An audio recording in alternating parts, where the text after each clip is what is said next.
This episode of ENVERT TV is being brought to you by the Indie Bible.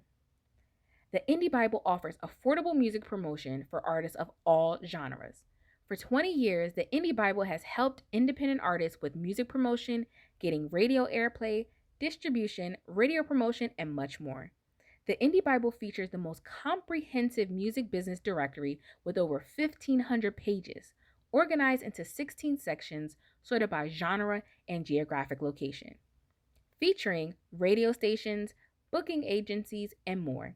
The Indie Bible will help you to gain worldwide exposure across the US, Canada, UK, Europe, Australia, Asia, and everywhere else, all on a limited budget. To grab the latest edition of the Indie Bible, click the link in our description below. Shawty, we ain't gotta say too much. I let my hands speak when we touch. Body language talks first, but it ain't no rush. Going out on a limb, can you be my crutch? I love your frequency, and I just wanna feel it frequently. I guarantee to reciprocate equally. We can manifest this easily. A wise man once said nothing but the silence in the room, I presume, is from your seduction. And you don't even need an introduction, cause your vibe speaks louder than words. That's a good assumption. I can't stay too long, and they say the darkest hour is right before dawn. Well, whoever they is, they was wrong, cause I can see you still shining when the sunset gone. I can't even speak my mind, cause my skin too black. Can't cross that line, cause my skin too black. Why pick a sign, cause my skin too black. They won't let me shine because my skin too black. I can't even speak my mind, cause my skin too black. Can't cross that line, cause my skin too black. Why pick a sign, cause my skin too black. They won't let me shine because my skin too black. They shoot us down, down, down, because my skin too black. They wanna see us drown, drown, drown, because my skin too black. Hey, what's up, music lovers? It's Flisadam, the editor-in-chief here at ENVERT, and welcome back to another special episode of ENVERT TV. During this special episode, I had a chance to catch up with Los Angeles-based producer and recording artist DiestrO. During our conversation, we spoke about the importance of creative communities for artists, the pressure fans place on artists to speak on social and political issues, his EP, Dear Summer, and his breakout single, Skin to Black, featuring Vintage. Check out our full conversation here. All right, so again, thank you so much for taking the time out to talk to me. I really appreciate it. Before we kind of get into your viral smash, I do want to kind of get some background on who you are as an artist. But before that, I do want to do a mental check-in. I know that you're based in California, which, like New York, which is the border state of New Jersey, was considered a hot spot for a long time as far as COVID is concerned. So how are you managing? Honestly, I'm doing good. I've been, sticking by the rules, staying 6 feet, staying quarantined as much as possible. It's impossible to stay in the house 24/7, but when I do get out, I follow the proper procedures, keep my mask on, and mentally, I've been good too, just making sure, I stay meditated. I'm reading my books, doing what I need to do to stay grounded. But overall, I've been solid. What are you reading? I'm curious because I have like a massive book collection that's happening since quarantine. Okay, so it's funny. I actually just bought literally 7 books the other day, and I'm reading a bunch of books all at once. So I'm reading, I can't even think of the name of it right now. That's what's crazy, but it's by Russ. Russ only has 1 book. Yes. So yeah, Russ just put out a book, and I didn't even know he put out a book. I just seen it on the shelf, and I read the back, and it seemed like it was, the topic was dope. So I just grabbed it. I don't even remember what the title was, but I just grabbed it, threw it in the bag, and then I'm reading a book called Palette Perfect, and it's just about color palettes and how different colors evoke different emotions. And I've just been reading that type of stuff just to try to apply it to just my branding and music and visuals and things like that. And what else am I reading? Oh, it's this book called The Power of Now. I've actually been reading this book probably probably on and off since January. Like I'll go through moments where I'm reading it and then I'll kind of put it down. It's one of those books where you have to like really be in that space to like soak up all the information. But that's been a real powerful book. It's just about just staying present and not being overwhelmed by everything that's going on, you know? Those are some great choices. I'm reading some heavy stuff and I'm just like, I just finished this book called Hood Feminism, and it snatched my edges. I was like, girl, I didn't even realize that I was doing a lot of these things that were propelling the patriarchy in ways that I need to be aware of how I'm applying pressure to people around me, and more so to myself, right? So that's a whole nother thing. But I'm reading a lot. I just went to Barnes and I grabbed like a bunch more, walked out with a membership. Went in there for one book, walked out with 4 books in a membership. But yeah, I think those are great practices, especially in quarantine, is to stay prayed up, meditated up, and find a way to unplug. I think a lot of us, whether it's on your side as musicians or us as journalists, are really glued to our phones right now and ever present on social media. And to unplug is a blessing. It's important. Absolutely. So I do want to kind of get a background of your artistic viewpoint. In looking through your discography, whether it's singles, collaborations, or your past projects, you have a wide range of what it is that you create. Now, if you had to, for someone who's just coming across your music for the first time, how would you just define your sound and what you kind of produce as an artist? I would definitely say diverse is a big keyword. I would say it's a good representation of my personality, I would say.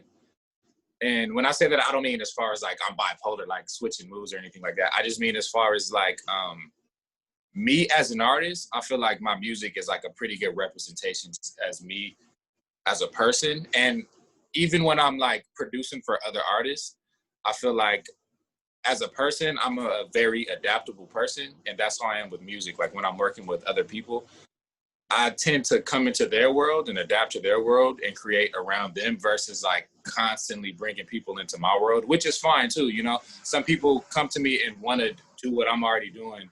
But a lot of the time when I'm collaborating with somebody, I like to kind of like step into their world and do something a little different. So, you know, I don't know if that answers your question, but I would definitely say, like, you know, some keywords are diverse. I would say easygoing, mellow, chill, you know. And those are just words that kind of represent me as a person, you know. So what sounds are you influenced by? I know a lot of musicians are taking this time in quarantine, not to just put out content, but to really dig deep into like the records, if you will, to see like what sonically was hitting for them right now. So what's your influences right now? Me, I tend to always go back. Pharrell has always been a big influence for me. I honestly started making music because of Pharrell. And it wasn't even, I was a fan of Pharrell before I even knew I wanted to make music. I was just a big fan of the culture that he created with combining music and skateboarding and fashion. Like that was just always cool to me, and I always looked up to him for that. So when I got into music, it was kind of natural for me to gravitate to what he was doing. So yeah, I listened to a lot of old Pharrell, a lot of old Neptunes. And you know what? I'm always digging for new stuff too. Like I listen to a lot of newer artists too. Like you said, I don't like to say up and coming. Like a lot of, you know, newer artists, I tend to find them just in Spotify playlists, title playlists. Like I just kind of let the algorithm find music for me. I've been listening to this. It's this young artist named Q. Like he does a lot of acoustic driven stuff. I've been listening to him a lot lately. And a lot of my homies, you know, I just make a playlist with a bunch of my homies' music, and my homies inspire me, like, you know, because they're always pushing themselves. So it's like, I'll hear one song and then hear the next release, and I hear the progress in their music, and that inspires me to like, okay, like my homies is going harder. Like I got to be a reflection and a representation of them. So I got to be just as good, you know? Yeah. And you hang around quite a lot of creatives. So it's just like, having that community, can you speak to that? Is in California as opposed to other places where there's such a focus on community-based content creation or music creation overall? You know what? It's funny that you said that because one of my close friends, he goes by Pastel Poppy. My bad, I don't know if you can hear that helicopter in the back. I'm on my balcony right now. But a close friend of mine, Pastel Poppy, we always talk about how important it is to have community within music. You know, like you can make it on your own, but just having a village to help raise you is, you know, it's gonna make everything smoother. And I feel like it's just good to have multiple ears around that I trust, that I can always just get a second opinion on, second, third, sometimes fourth opinion, and not just opinions. You know, reach out to them for help. Like it's a producer named Guapmain. Like a lot of people don't know it, but he does a lot of co-production on a lot of my music. Like whether it's just him playing like a guitar melody in the background, or I'll send him a song and be like, yo, bro, like I got this record. Can you just add some ambient noises in the background just to fill it up? Like on Skin Too Black, the song was pretty much done already, and I hit him up and I was like, yo, I got this idea, I got this concept that I really want to put out on Juneteenth. I feel like it's a powerful idea. Like, could you play some guitars on it? Like, I feel like that'll complement the vibe. And he was like, yeah. So I sent it to him, and literally same day turnaround, he sent it back, you know, because we weren't really linking up around that time because of the COVID stuff. But you know, I feel like without that community, I wouldn't be able to just tap into resources that easily. I would have to like find people on Instagram, and it's like, you know, I would have to try to build that relationship, and it's vice versa too. They can reach out to me for anything. Like, you know, if they want some assistance on anything or just a second ear, you know? So I feel like that community is really the foundation of me, you know? Like without that community, I probably wouldn't be doing music right now. Yeah.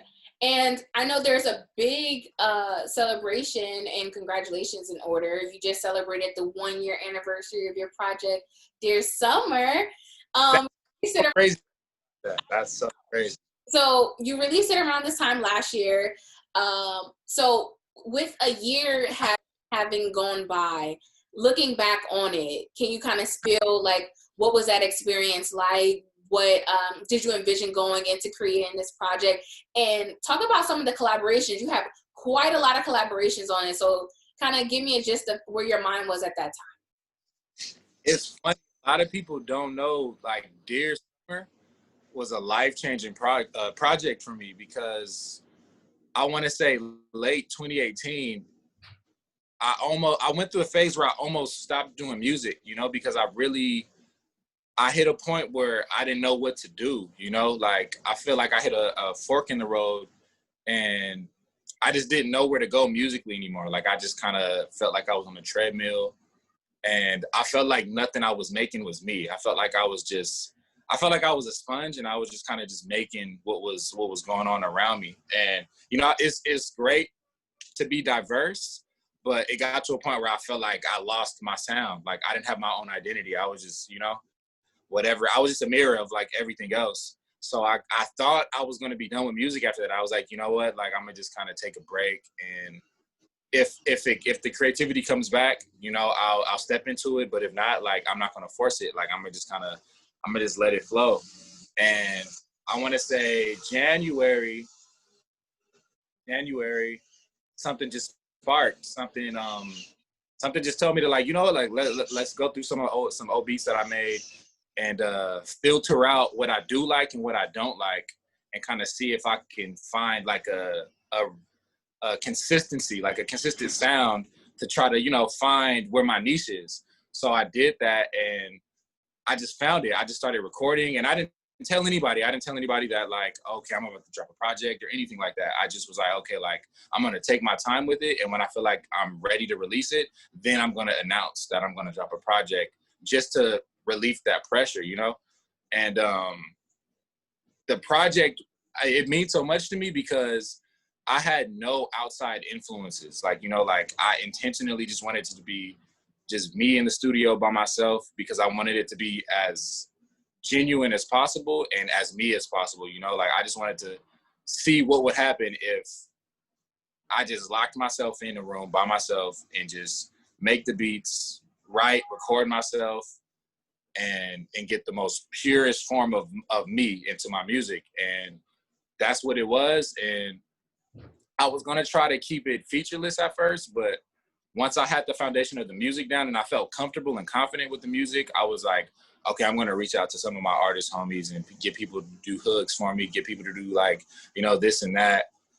And when I put it out, it was like well received. It was, you know, like it was probably my most well received body of work up to this day. And it just kind of, even outside of the response, just putting the project together just gave me that drive to keep going. Like, you know, like it was like that missing piece. It was that missing piece of just like what I wanted to do pretty much. Yeah. And I think you touched on a lot of things that are really important. I think the first of which was artists taking a necessary break. And I don't know if you want to speak to that, if that time off or that time to reflect really helped you along in creating that the project overall.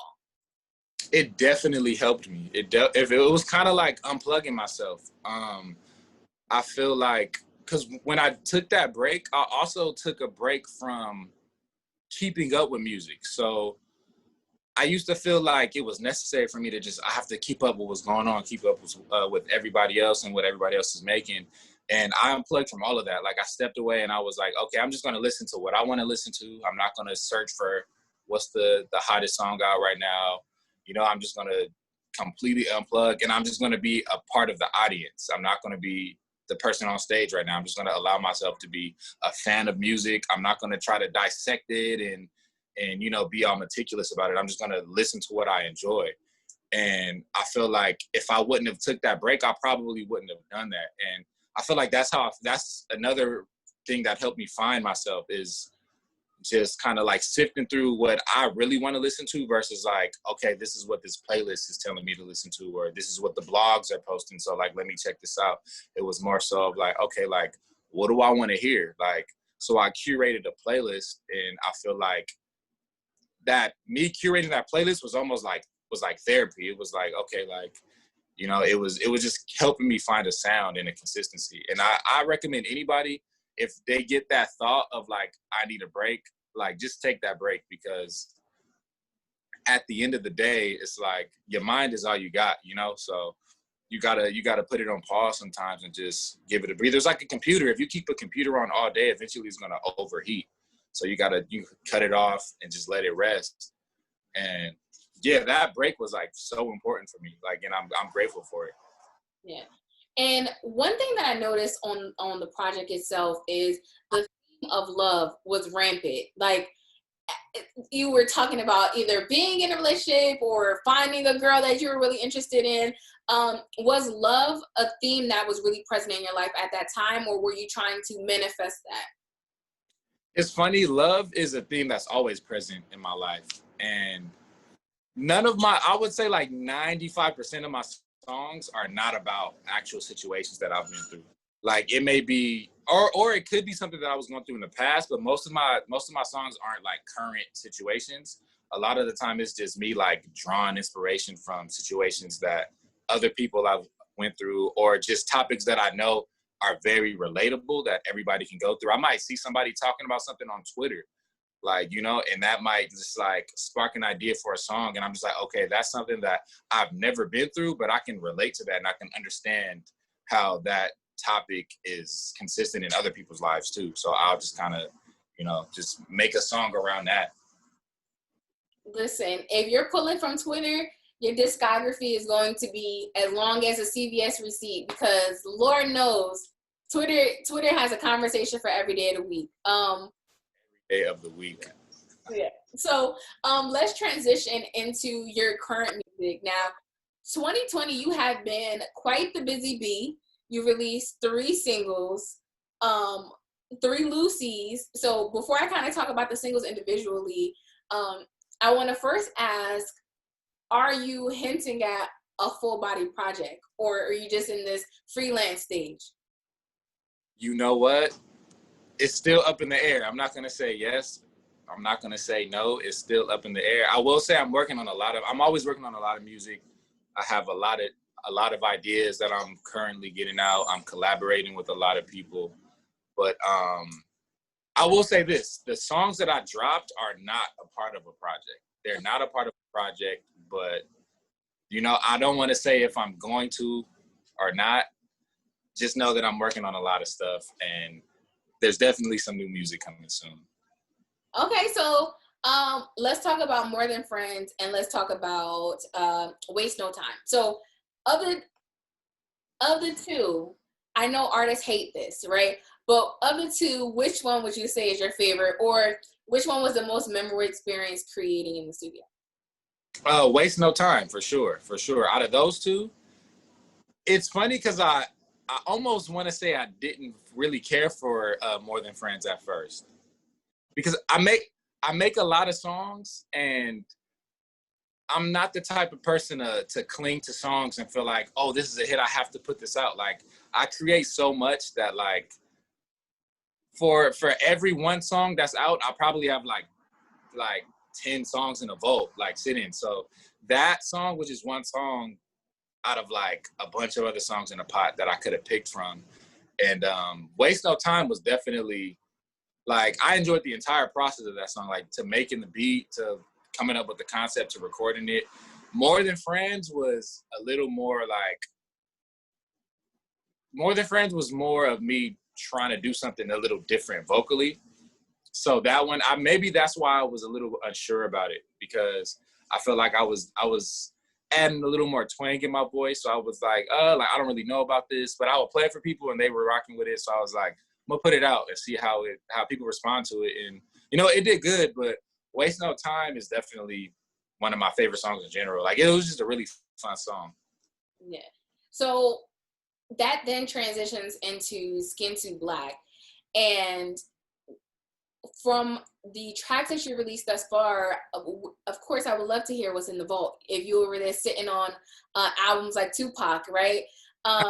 So Skin to Black as a concept, right? And the overall theme of the song is much different than your discography.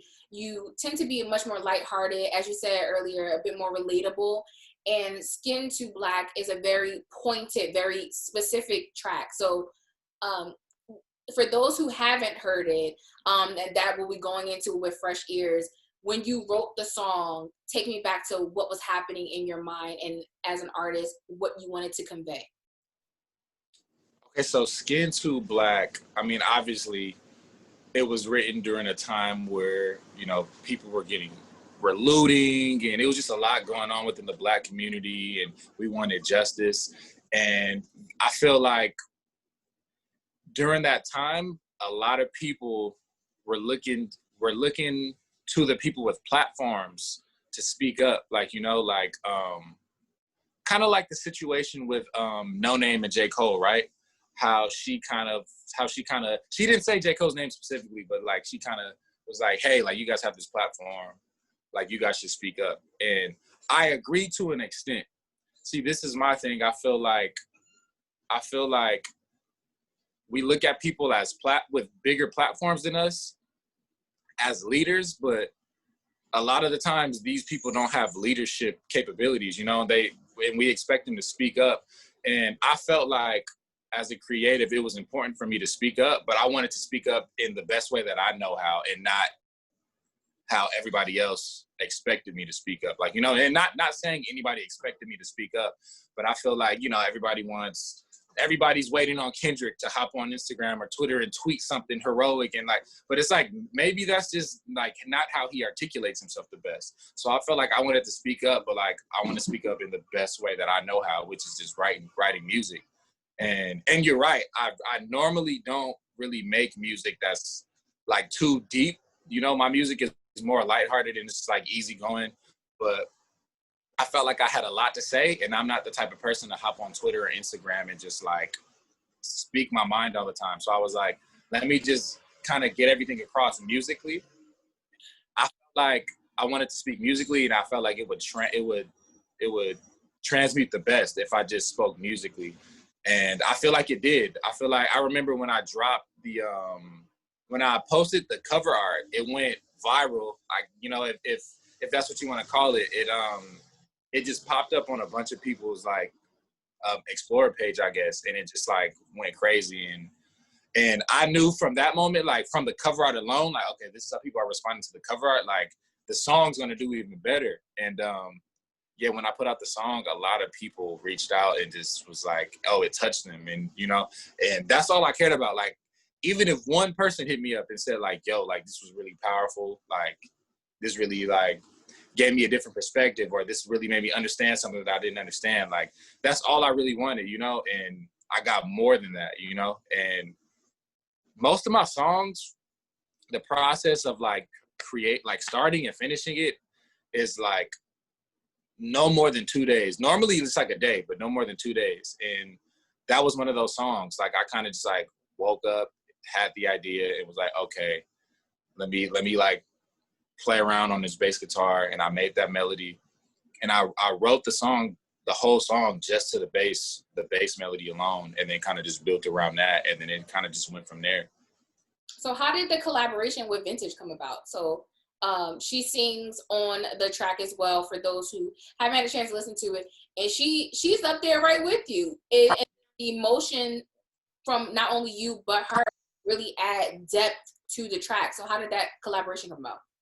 Man, Vintage is actually one of my favorite artists, and a lot of people don't know this, but she is one of the most hardest working artists that I've ever met. And I've been working with Vintage for, I want to say, like a year now, so not that long. But she's just one of those people that, like, when we met, like, even outside of music, we just like connected instantly. That's like a sister to me now. And her music is more, it leaned towards that more already. Like, like if you go to check out her discography, like she has a lot of music that's out where she kind of speaks on like, like deep cutting topics already. So I felt like that was in her field. So I wanted to just bring her on to just kind of emphasize that more, like, and just her vocal tone and the power behind her voice. I knew she can project more than me.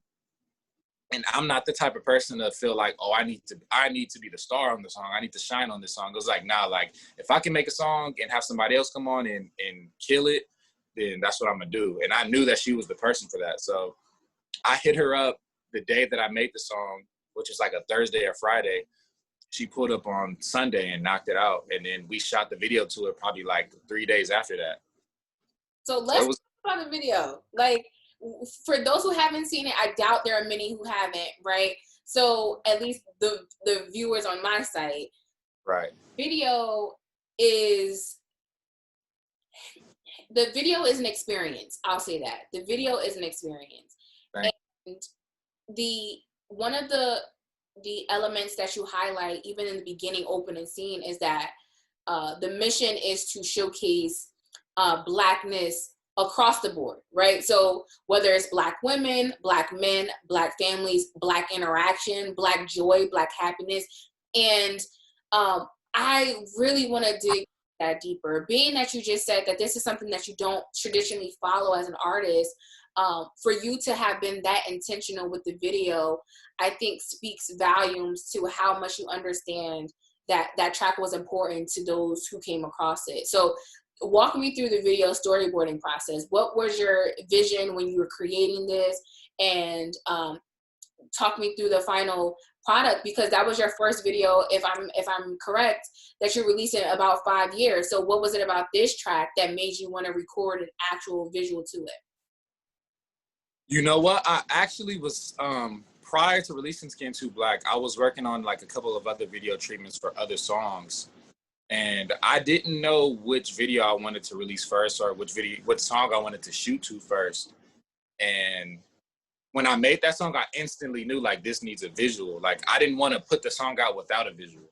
So I don't know, like the song kind of spoke for itself. Like when I made it, I was like, okay, like I can see the video not being so much about me performing the song, but more so about just like showcasing other things that are going on, and all of the people that I had in the video, I knew them. Like I had my homegirl Peyton, she's a painter, she's like an amazing painter. So I pulled up and I made sure I told them like, hey, because they're like, oh, like is there like a set that you want me to pull up to? And I'm like, no, I want to come to you in your environment. Like, I want to come into your route and get you in your natural habitat. So I pulled up to Peyton in her studio and just filmed her painting. I pulled up to my homie Gift. He's a boxing instructor and he's also a painter too, but right now he's his focus is on his boxing. He's actually painted like most of the big murals around LA. Like, wow. I don't know if you're familiar with like the Melrose and Fairfax area, but a lot of the murals over there, a lot of murals downtown, he painted those. And but since I already had a painter in it, I wanted to showcase something else. So he's a really like well-known boxing instructor in LA. So I got him and his wife like training at Echo Park, and then I got my cousin PJ. He's really into fitness, and so his story is the reason, because I could have got anybody for fitness, right? But his story is like why it's so meaningful to me is because I want to say like three years ago, he was like 300 pounds. He was, and this is like public information that he's like showcased and broadcasted. Like, he was in the 300s and he just decided like, you know what, like I need to change my eating habits, my health habits. And he went through a complete transformation. He changed his diet. He started working out, and he dropped all the way down to like 190 something. Wow. And and now he's bulking back up with all muscle. So it's like I felt like all of these people were people that were doing amazing things in LA that other people necessarily didn't know about. So I was like, I want to showcase this, and I wish I could have showcased more. Like, if it was up to me, like I would have, it was up to me, but I would have made the whole video just like other people just showcasing their art, showcasing their talent. But since it was such a fast turnaround, I didn't have the time to really like coordinate a day to link up with enough people to feel the whole song, So I just linked up with like some key people that I wanted to showcase. But yeah, those are my favorite parts of the videos, and not just because the scenes were dope, but because I got to go into their world and just kind of like watch them do their thing. And, as an artist, you're so used to people watching you, and it was just cool being able to be behind the camera and just kind of just be the viewer and just like enjoy somebody else's craft, And I'm glad that I was able to showcase that and show other people, what they do as well. So I think that's important as well, to see Blackness I think it's a lack of a better word, but normalcy. Like, I think that we have this expectation that in order to showcase anyone of the diaspora, that they have to be a billionaire, or they have to own 100 million houses in real estate, or they have to have a doctorate, or to show people that everyone comes across, that this deserves to be highlighted and recognized as well. So I think that's extremely important. Now that I don't want to assume, so what I will ask is, have you received newer fans since the release of that track in the video? Definitely have. With that, do you feel obligation now, because you are in the studio recording more music and gearing up to a project at a later date, to create more socially conscious music? Do you feel that pressure? It's funny because I thought I was going to, and that's definitely something that I thought about before releasing the song, but I actually don't. Because most of the people that discovered me through Skin Too Black, they went back and listened to my, older releases, and they would reach out to me and be like, hey, I love Skin Too Black, and I also loved like ETC, so it was, which was a breath of fresh air, because I kind of thought that I was like, okay, people are going to expect me to like keep doing stuff like this. And it's not that I don't want to, but that's just not the first thing that I think of making when I wake up, But I feel like people have been very open to my other sounds, Nobody has been locking me into that one specific sound. Okay. I do want to ask you about what's to come. So you hinted at that you're in the studio, that you're working, and that you are working on some collaborations, which we're going to be excited to hear. What can fans expect next from you? Definitely some visuals. I haven't even, you're the first person to hear this, but I shot a video to, it's a song off of Dear Summer called Homeostasis, featuring it's an artist named Dacosta from a group called Your Grandparents, and my homie Half Moon Bay, he's on the hook. And yeah, we shot a video to that, I want to say 2 Saturdays ago, and the video is going to be edited. That's going to be dropping soon, like within the next couple of weeks. So I'm announcing it on here. And yeah, I plan on shooting videos to some newer unreleased songs. I felt like Dear Summer just needed some type of visuals. I feel like I abandoned it, and I didn't give it no type of visual representation outside of like the cover art.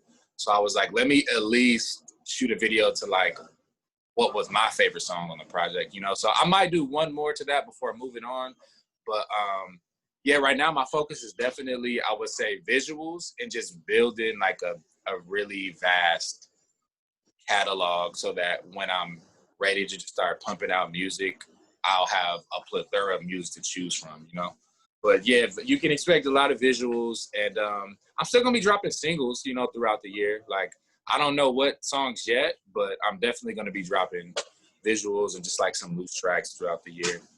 I mean, if I could suggest any visuals that I would love to see, I would definitely suggest Sophisticated. If you're going to drop anything, I mean, I just keep that I recommended that in mind. So, Graham Ovey actually is in Texas, and he's probably not going to be back in LA until like next year.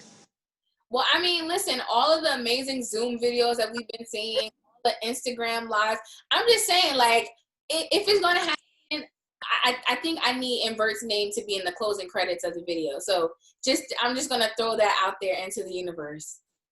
I got you. Let's make it happen. Man, that would be crazy. A Zoom music video. That would be something. Of them, and they're done really well. One artist that recently created it, well, it's not so recently, but at the beginning of quarantine and lockdown, an artist that I have a lot of respect for, and I've been following for a long time and covering, Shabazz Palace, the group. They released a visual on Instagram TV on their official Instagram page. And if you're looking for how it can be done, not saying that you're going to copy that, but it's doable. There's a lot of other rock bands that have been releasing stay-at-home visuals. I mean, the pressure for creatives, I feel like, is unfair at times. Right. To look and to marvel in what's created when under pressure is like blowing me away with the things that I'm seeing that of artists that either recorded solely in quarantine by themselves with no producer, learning instrumentation on the fly, or artists picking up cameras for the first time and shooting their own visuals. And I'm just like, the mind of a creative, man. Yeah, I feel like pressure will either crush you or it'll create a diamond, like, you know, so it can go either way. But I feel like I've been seeing, for the most part, the pressure being applied to artists has been like positive during this COVID. Like, you know, I've been seeing all type of new creative avenues, you know. Yeah. And one thing that I do want to always ask artists, especially in the times of COVID, a lot of independent artists that we cover rely heavily on outside being open to really maintain their craft and to really make a living, to be quite honest. So without live performances or touring or anything like that, a lot of artists are struggling, and fans are really looking to help in any way possible. I know that outlets like Bandcamp have released Bandcamp Fridays, where all of the revenue earned goes directly to the artist and no profits are taken out. So how can fans support you during this time? Stream the music. Honestly, I know a lot of artists say that, like, the streaming companies, like the labels, take most of the streaming revenue, but as for independent artists, like, we get 100% of our streaming revenue, you know? So streaming the music is like a very big help for us, you know? Throw it on, and not just streaming it, but like putting it on the playlist, sharing that playlist. Even if I'm not mistaken, even when people use our music in like TikTok videos and Instagram videos, that counts as a stream now, you know? But not just playing it, when they actually like search the song up and like tag it. So, you know, like, stream the music, share it, add it to your playlist, share that playlist, like all of that good stuff.